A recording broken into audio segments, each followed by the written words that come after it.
What's all this hollering out here? Looking through the kitchen window, I see calves. I'm not supposed to see calves through my kitchen window. What kind of trouble have you guys got into now? Ah. Bottom wire of the fence is on the ground. Come on, you troublemakers. Get back inside. I think it's just a matter of tightening it up. The calves have run through it repeatedly and stretched out the wire.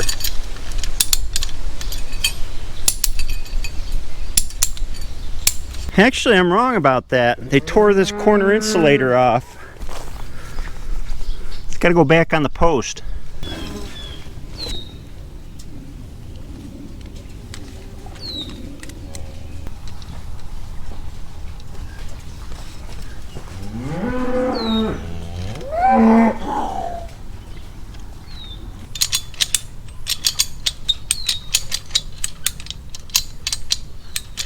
One thing about cattle is they're not very good planners, so we have to plan for them. Right now we have the cattle on this sacrificial lot and they're free to go down into this wide laneway here, which gives them a dry place to lay down. But if they had their way, they'd be out on the pastures, even though the pastures aren't suitable for grazing right now and there's not enough grass growth to put them back out on it. We just stunt the grass later on. Cattle don't care. They'll go through the fence to get it. And that's the key to designing fences, understanding how much pressure is going to be on them. So these simple little 2- and 3-wire fences that we have around aren't designed for a lot of cattle pressure because usually they have a lot to eat when they're out on pasture. But now that we've got them confined in here and in the laneway over there, they have more of a desire to get through the fence. So this is what happens. Baby chicks are here. Baby chicks are here. The question lately, though, is will they arrive alive? The post office has been less than reliable lately. The last batch we got, we had about 100 dead. They look good. We get our broiler chicks from a hatchery in Pennsylvania, and they give us really good service. The packaging changes based on the time of year, so in the beginning of the year, there won't be all these air holes all over the place because it's cold out during shipping. But this time of year, they come with holes all over in them, and actually the hatchery this time shipped them in 3 different boxes to space the chicks out more, I think, so that they didn't overheat and they could get more oxygen. One thing I think is amazing about poultry chicks is these guys hatched about 36 hours ago, and they haven't had anything to drink or eat since then, and they do just fine for up to 3 days with no food and no water, because the last thing they do before they hatch is they suck up the rest of the yolk, and in a sense they're born with a full stomach. This ongoing rain is really screwing us up. We got big thunderstorms last night again, and it's forcing us to not do some jobs we would normally be doing, like moving the cattle in a new pasture every day, and on the other hand, it's allowing us to do some jobs which we normally wouldn't get to till the fall. And one of them is the job that I'm about to do.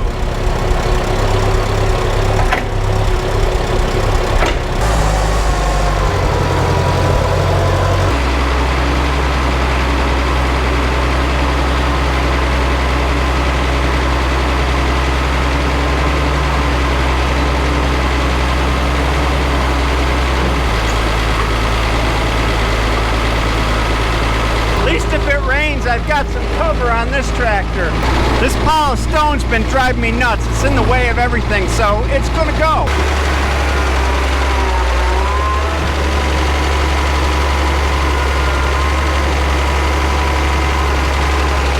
And this rain has revealed the exact places it needs to go.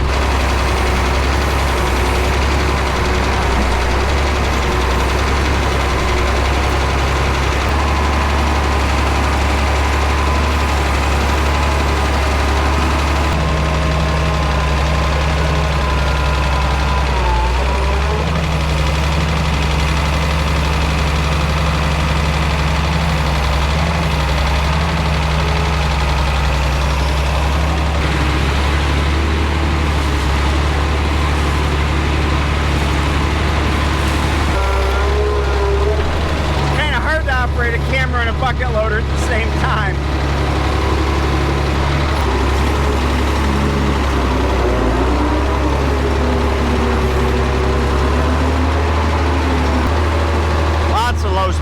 this driveway.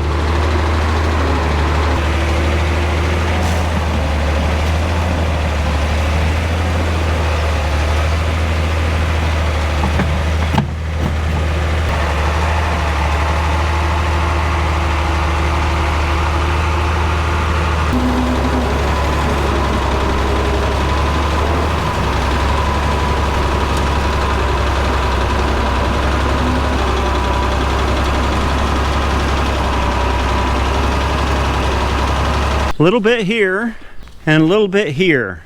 Really not enough to make that big a difference, but at least I got rid of the stone pile. And now I can get on to part 2 of my master plan, which is taking down this fence.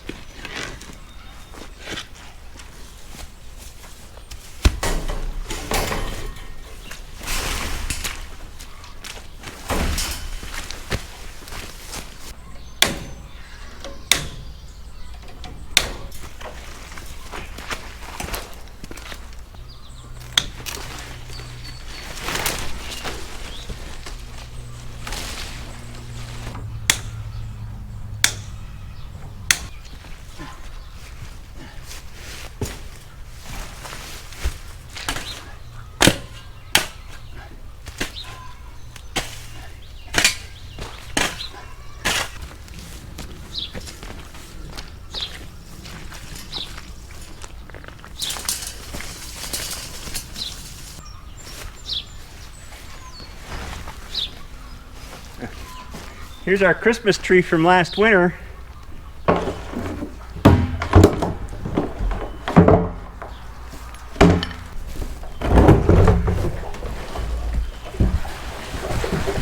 I've got plans for this thing.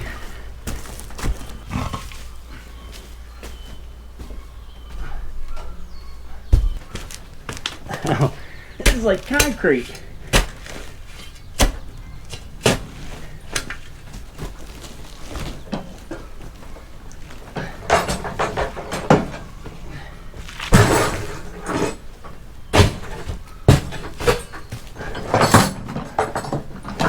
And more on this later in the video. Well, I went in to eat lunch, and guess what happened while I was eating lunch? It poured! Here it comes again. Hillary's going to market this afternoon, so at least I can stay in the garage and pack things up while it's raining.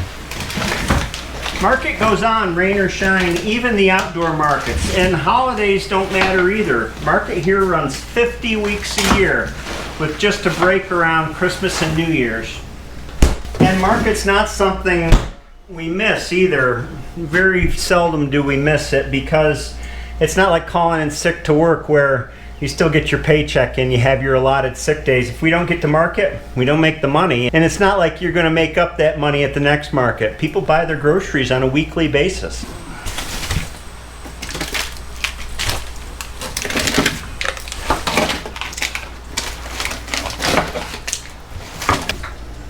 Ground beef. I used to worry a lot about market because it's our living. It's the way money comes into our farm. And I remember, especially before Saturday markets, which is our by far biggest day, I would actually lose sleep the night before, and it seemed like there was a lot on the line. But we've been going to markets now for 8 years since we started farming, and it all evens out, I've found, over the end. I mean, we do have slow periods like this spring because of COVID was very slow, and now it's picked up, and it's kind of like the rain. It evens out over time. You go through droughts, you go through wet spells. It's a good feeling to have when you've built up enough of a customer base, and that takes years to come to a sustainable income level on your farm. And you know that sooner or later those folks are going to be back to buy from you. But it doesn't mean you can get complacent, and we don't. Whenever I talk about the weather, I can't help but think about the poor folks out west who have an extended drought. And when I say things even out in the end, I sure hope it does for you folks out there.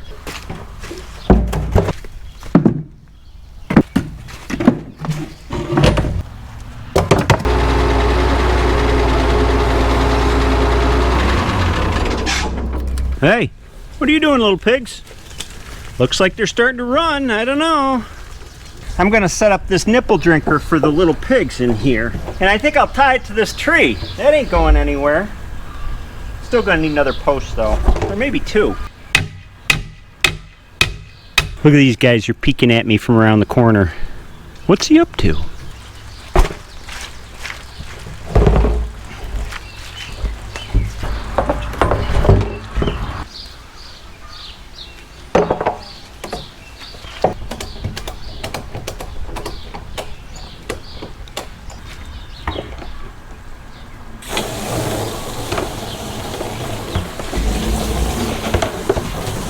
Hey, guess what? It's raining again.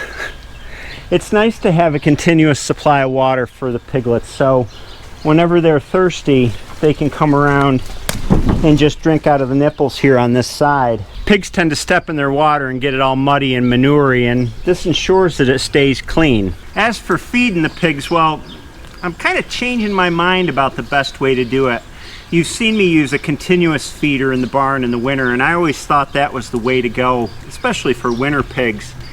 But when we got our pork back after this winter's pigs, there was a lot of fat on it, and the butcher trimmed quite a bit of back fat off. The bacon came back with more fat in it than I would like, and I'm thinking that hand feeding might be better for this sort of breed. This is a lard pig that we raise, what some people call lard pig. I always call them heritage breed pigs, but they're a lot different from the pink pigs that are grown in big huge hog farms now, because they have a tendency to marble up a lot quicker than they will, and they'll keep putting on fat. So while continuous feeders work really well for those pink pigs, they don't work so well, I think, for these pigs, and I like to control the lean to lard ratio a little bit better.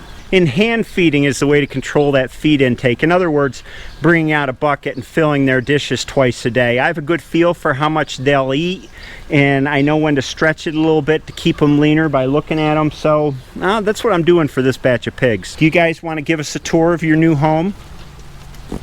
What do you think? Yeah, they're going to lead the way. Here's what the pigs are up to in here. There's the fence and the area I cleared, but if you go in here, they've made trails. You can see them all over in here. These trails run through underneath the burdocks and other plants. I think mostly what I got in here are nettles and burdocks, two plants which I absolutely despise. But the pigs will take them down. The first step is they make these paths through the undergrowth and they start gnawing on the stems of the plant, and eventually they wind up taking all this down, so it'll kind of look like the surface of the moon when they're done. Oh, run, run, run, run, run, run, run! And Hillary and I finished cleaning out the chickens' winter house. What we have in here are 100 pullets, which are egg-laying hens that are too young to lay yet. They're about 2 to 3 months old. They won't start laying till 5 to 6 months old. They're a mixture of half white leghorns and half Rhode Island Reds, 2 of our 5 standard breeds. And they're still pretty timid. They won't come anywhere as close to me. The other 3 breeds that we raise as part of our 5 standard breeds are Buff Orpingtons, Barred Rocks, and Aracanas. So 5 breeds mainly, with a mixture of other breeds, because our kids get to pick out some chickens every year. And we know when an egg layer is ready to be retired by its breed. So this year we have these 2 breeds of pullets coming up. That means in the fall we'll be butchering the white leghorns and Rhode Island Reds that we have with the main flock before we recombine everybody, pullets and older hens. And here's Benjamin. There he goes. All right, back to this job. If you don't know, if you haven't been watching the channel, this is our winter pig pen. So when we grow our winter batches of pigs, the ground is frozen, it's snowy, all that, it's cold. We grow them in a 3-sided barn. Well, I'm going to clean this out. I usually don't have time to clean it out till just before the batch moves in the fall, but with this rainy weather, I'm doing it now.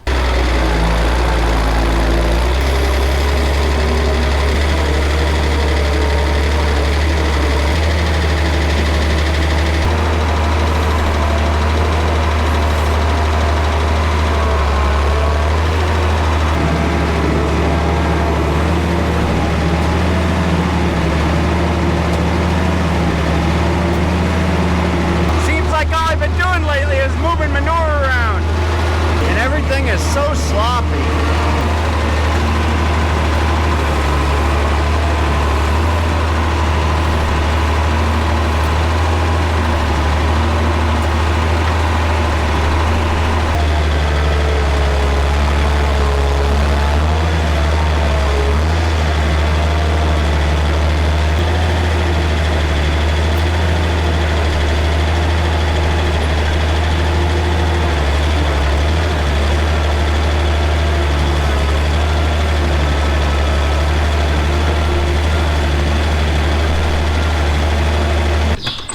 Well, I parked the tractor. I am giving this job up for today because it is so greasy out there. It's just making a big mess of my driveways and yards. But I made a good dent in it anyway. Look at this mess. That was my lawn. At least I gave the robins something to do. They're picking around the ruts looking for worms. I think I'm about done for today. The weather certainly hasn't cooperated. I'm going to do afternoon chores and hang it up. I don't know if you've noticed, but the channel's been growing really fast lately. I think like 1,200 subscribers a day, and YouTube's funny because it'll go kind of flat and then it'll go up and then it'll go kind of flat and go up. So I don't know how it all works, but I sure am appreciative for all of you folks that have tuned in lately, and again for all of you folks that have been here with me for a long time. YouTube's a strange thing to be on. I'm just on a little farm in New York, and to have that many people see videos that I make is kind of beyond comprehension. The only way I make the connection is when I actually meet people who watch the channel, and that's why I encouraged last week for viewers to come and see me at the market. It helps me to put in perspective, I guess, the other side of the camera. I hope you have a great day, and I'll see you next time.